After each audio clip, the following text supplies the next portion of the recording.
When I moved into the neighborhood, I thought I'd found my dream home. A quiet cul-de-sac, a cozy little house with a sprawling backyard, and friendly neighbors who waved as I drove by. It was perfect, or so I thought. The Homeowners Association (HOA) was a different story. At first they seemed harmless enough. A newsletter here, a community event there. But it didn't take long for me to realize that the HOA wasn't about fostering community spirit. No, it was about control.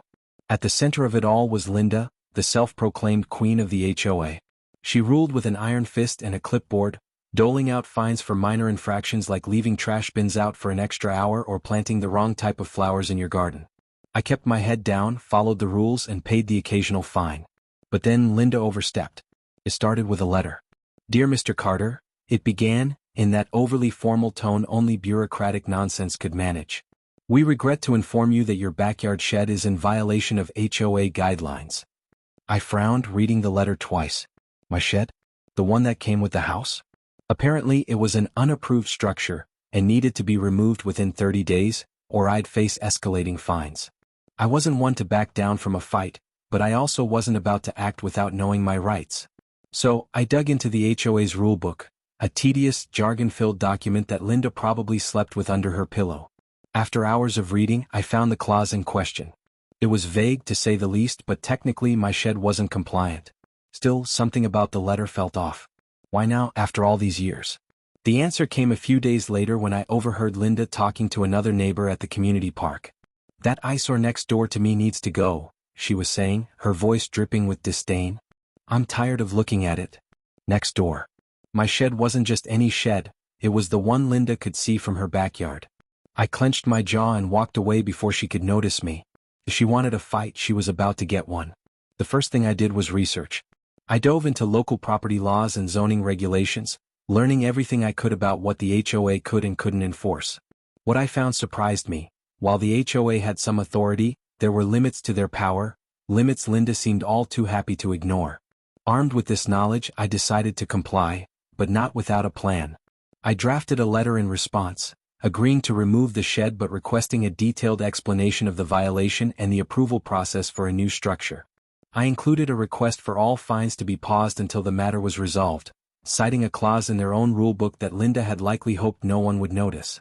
I sent the letter via certified mail, ensuring they couldn't claim they hadn't received it. Then I waited. 2 weeks later, I got another letter, this one more aggressive. They ignored my requests and reiterated the demand to remove the shed immediately, threatening additional fines if I didn't comply. Fine, I thought. Let's play. I complied with the demand in the most maliciously compliant way possible. I removed the shed. But I didn't stop there. I dismantled it piece by piece and piled the wood neatly in my backyard, just within the HOA's regulations for stored materials. The best part? I installed a massive HOA-approved tarp over the pile, in bright neon orange, directly in Linda's line of sight. The neighborhood buzzed with gossip, and I could see Linda fuming every time she stepped into her backyard. But I wasn't done yet. This wasn't just about the shed anymore. It was about making sure Linda and the HOA thought twice before trying to strong-arm anyone else. I had a plan, and it was only just beginning. Linda's fury was almost palpable. Her glares intensified every time she passed my house, and she didn't even pretend to wave when we crossed paths. I smiled politely, knowing I had barely scratched the surface of my plan. Her next move came quickly, a formal complaint about my unsightly woodpile. This time, the letter accused me of creating an eyesore that violated the HOA's aesthetic standards. They gave me 14 days to remove it, or I'd face escalating fines. Two could play this game. I started with another letter, citing the specific regulations for stored materials that explicitly allowed neatly stacked lumber covered by an approved tarp. I even included photos of other neighbors' yards with similar setups, none of which had received complaints. Then I filed a formal request for an appeal, knowing it would force the HOA to hold a hearing. The hearing was a spectacle. I arrived armed with printed copies of the HOA regulations, the complaint letters and photos of every violation I had documented in the neighborhood. Linda, of course, presided over the meeting with her usual air of superiority. The other board members looked uncomfortable, clearly sensing this wasn't going to go well. "Mr. Carter," Linda began, her tone dripping with condescension, "thank you for attending. As you know, the HOA strives to maintain the neighborhood's aesthetic appeal, and your woodpile has been the subject of multiple complaints. Multiple complaints? I asked, raising an eyebrow. From whom? Linda hesitated. That's confidential. Of course, I said, suppressing a smirk. Well, as you can see from these photos, I handed out copies to the board. My woodpile is entirely within the regulations outlined in Section 4, subsection B of the HOA handbook. Linda's face tightened as I continued. In fact, I added, pulling out another set of photos, there are at least 5 other homes in the neighborhood with similar setups. None of them have received complaints to my knowledge. The board members shuffled through the photos, murmuring among themselves. This isn't about the woodpile, is it? I said, looking directly at Linda. It's about the shed. The room fell silent. Linda's cheeks flushed, but she quickly recovered. The shed was non-compliant, she snapped.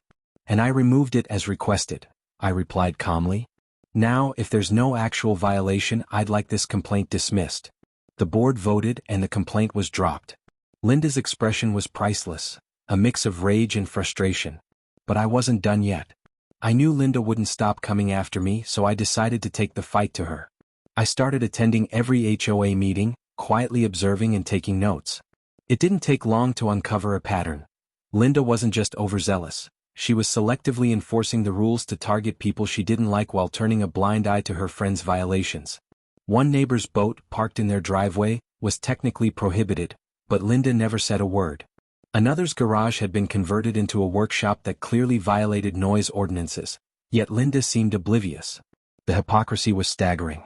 I began compiling evidence, a binder filled with photos, meeting minutes, and a list of every instance of selective enforcement I could find. I also started talking to other neighbors, many of whom had their own grievances with Linda. It turned out I wasn't the only one she targeted. Fines for minor infractions, petty complaints, and even threats of legal action were common stories. Together we formed a small but determined group. Our first move was subtle. We began submitting formal requests for transparency, financial reports, meeting minutes, and voting records. HOAs are required by law to provide these documents upon request, and Linda couldn't refuse without raising suspicion. The documents we received painted a damning picture. Funds were being mismanaged, with large sums going toward unnecessary administrative costs that coincidentally involved Linda's cousin's landscaping company. It was the ammunition we needed. I called for a special meeting, which, according to the bylaws, any resident could do with enough signatures. With our group support, we gathered more than enough. The meeting was scheduled and the neighborhood buzzed with anticipation. Linda had no idea what was coming. As I prepared for the meeting, I couldn't help but feel a sense of satisfaction. This wasn't just about my shed or the woodpile anymore. It was about exposing the rot at the core of the HOA and holding Linda accountable. The stage was set. All I had to do was press play. You said. The special meeting was scheduled for a Saturday afternoon in the community center. The room was packed, with nearly every homeowner in attendance. Word had spread quickly, and it seemed everyone had a story about Linda's overreach. I arrived early, binder in hand, and set up my laptop for the presentation. Linda sat at the front, flanked by her usual supporters, clipboard in hand and a smug expression plastered on her face. "Let's get this over with," she said, tapping her pen impatiently. "Oh, I think you'll want to pay attention," I replied, plugging my laptop into the projector. I started with a calm, professional tone. "Thank you all for coming. I've called this meeting to address ongoing issues with the HOA, specifically related to transparency, fairness, and financial management." Linda rolled her eyes but said nothing. I clicked to the first slide, showing a chart of HOA fines issued over the past 3 years. "As you can see," I continued, "there's been a noticeable increase in fines issued for minor infractions. Yet, certain violations, such as those involving vehicles parked in driveways or noise complaints, have gone unaddressed." I clicked to the next slide, photos of Linda's friends' properties, complete with clear rule violations. The murmurs in the room grew louder. Linda's face tightened, but she remained silent. Then I moved on to the financials. "According to the financial records," I said, pulling up another slide, "a significant portion of HOA funds have been allocated to landscaping services. Upon further investigation, it was revealed that these services are provided by a company owned by Linda's cousin." Gasps erupted from the audience. I clicked to the next slide, showing an itemized list of expenses. These charges are significantly higher than the industry standard, suggesting possible misuse of HOA funds. Linda stood abruptly, her voice shaking with anger. "This is outrageous. You're twisting the facts. Am I? I replied calmly. Because I have documentation to support every claim I've made. The final blow came in the form of testimonials from neighbors. One by one, members of my group stood to share their experiences. She fined me $200 for a flower box that wasn't approved, but her friend's yard is full of non-compliant decorations, one neighbor said. She threatened to tow my car for parking overnight, but her own car sits in the street regularly, another added. The room buzzed with anger and frustration. Even Linda's staunchest supporters looked uneasy. When it was my turn to speak again, I delivered the final message. We deserve an HOA that works for everyone, not just a select few. We've gathered the necessary signatures to call for a vote to remove Linda as president and to audit the HOA's financial practices. It's time for change. The room erupted in applause. Linda tried to regain control, but it was too late. The momentum was on our side. A vote was scheduled for the following week, and the audit was set to begin immediately. In the days leading up to the vote, Linda attempted damage control, sending out emails accusing me of spreading lies and stirring up trouble. But the evidence was too compelling, and the neighborhood was united against her. When the vote finally came, it was a landslide. Linda was officially removed from her position, and an interim board was put in place until new elections could be held. The audit revealed even more financial irregularities, leading to legal consequences for Linda and her cousin. As I walked away from the meeting that night, I felt a sense of triumph. It wasn't just about my shed or the woodpile anymore, it was about restoring fairness and accountability to the community. Linda had underestimated me and my neighbors. And now the HOA was finally back in the hands of the people it was meant to serve. But the best part? I wasn't done yet. I had one last move up my sleeve, one that would ensure the neighborhood never fell under someone like Linda's control again. You said. With Linda officially ousted, the neighborhood breathed a collective sigh of relief. The new interim board members were neighbors who genuinely wanted to improve the community, not exploit it. But there was still work to be done. The audit uncovered financial mismanagement beyond what we initially suspected. Tens of thousands of dollars had been funneled into questionable expenses, with no proper documentation. Linda and her cousin were now under investigation, facing legal consequences for embezzlement and fraud. But for me, the real victory wasn't just removing Linda. It was ensuring that the HOA could never again be used as a tool for personal gain. I proposed a series of reforms at the next HOA meeting. First, I began addressing the new board and the gathered homeowners. We need transparency. From now on, all financial reports, meeting minutes, and votes will be publicly accessible through an online portal. There were nods of agreement around the room. Second, we need clear, fair rules. No more selective enforcement. If we're going to have an HOA, it should serve to unite us, not divide us. The crowd broke into applause. And finally, I added, we need a community-first approach. Instead of wasting funds on frivolous fines and personal projects, let's invest in things that benefit everyone, like park improvements, neighborhood events, and emergency funds for residents in need. The proposals were adopted unanimously. Over the next few months, the neighborhood underwent a transformation. The first big project was revitalizing the community park. The overgrown grass was trimmed, new benches were installed, and a playground was built for the kids. A local artist painted a mural on the old, graffitied wall near the entrance, turning it into a welcoming centerpiece. Next came the block parties. With funds freed up from Linda's shady landscaping contracts, we organized potlucks, movie nights, and volunteer days. For the first time in years, neighbors began to feel like a community again. Linda's absence was felt but not missed. She quietly sold her house and moved away, leaving behind a legacy of resentment and bad memories. But those memories were quickly overshadowed by the positive changes sweeping through the neighborhood. One sunny afternoon, as I worked on replanting flowers in my backyard, a neighbor stopped by. "Hey," he said, holding a plate of cookies.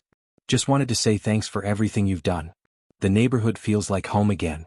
I smiled, accepting the cookies. It wasn't just me. We all came together.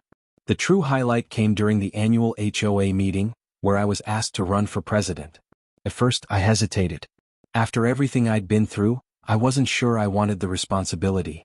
But then I looked around the room, at the faces of people who had come together to make our neighborhood better, and realized that I couldn't walk away now. I accepted the nomination and won unanimously. As HOA president, I continued to push for fairness, transparency, and inclusivity. The bylaws were revised to ensure that no single person could wield unchecked power again. Fines were replaced with warnings and grace periods, and disputes were resolved through mediation instead of hostility. The neighborhood wasn't perfect, no place ever is, but it was ours. One evening as I sat on my porch, watching the sunset over my now compliant backyard, I reflected on the journey. What had started as a petty dispute over a shed had turned into a fight for justice and community. Linda had tried to use the HOA as her personal weapon, but in the end she'd only succeeded in uniting the neighborhood against her. The HOA wasn't just an association anymore, it was a community built on trust and mutual respect. And that, I thought with a smile, was the ultimate victory. You said,